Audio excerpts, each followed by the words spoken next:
Di sini saya akan menjawab nomor 4, yaitu 3 hal penting yang menentukan metode penelitian non-eksperimen dan metode penelitian eksperimen yang relevan di bidang farmasi. Yang pertama yaitu data dan sumber data. Jadi pada saat data itu yang dikumpulkan ini termasuk data kualitatif atau data kuantitatif, lalu sumbernya itu berasal dari informan atau responden. Lalu yang kedua yaitu jenis penelitian. Nah, jenis penelitian ini kan dibagi menjadi dua, ada non-eksperimental dan juga ada eksperimental. Nah, kalau misalnya non-eksperimental itu dibagi lagi menjadi tiga, yaitu ada observational research method, lalu yang kedua ada survey research method, yang ketiga yaitu ada archive data research method.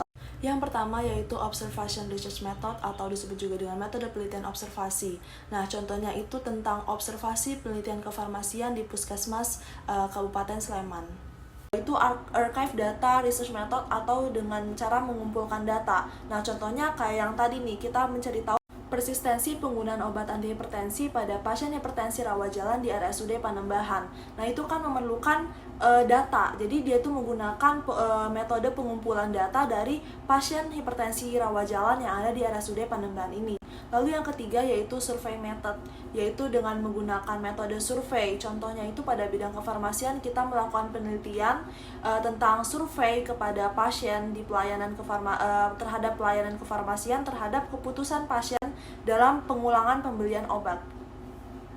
Yang kedua yaitu jenis penelitian secara eksperimental, yang mana ciri-cirinya satu, yaitu kelompok peserta dipilih secara acak atau dipilih secara acak untuk dimasukkan ke dalam suatu kelompok pembanding atau disebut juga dengan kelompok kontrol atau disebut juga dengan kelompok eksperimen, kecuali desain kuisi eksperimental, yang mana dalam desain eksperimen tersebut pengacakan tidak diperhitungkan.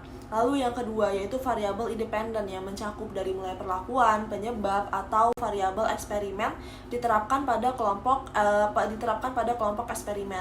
Lalu yang ketiga yaitu sebuah variabel dependen dikenal juga sebagai variabel kriteria atau disebut juga dengan post test atau disebut juga dengan variabel efek yang secara identik diukur dalam semua kelompok dalam studi.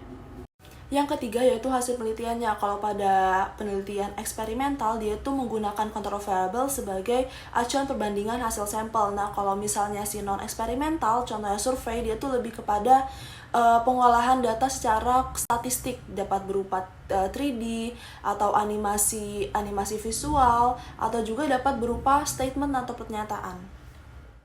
Sekian dari saya, mohon maaf apabila terdapat kesalahan atau kekeliruan. Saya ucapkan terima kasih.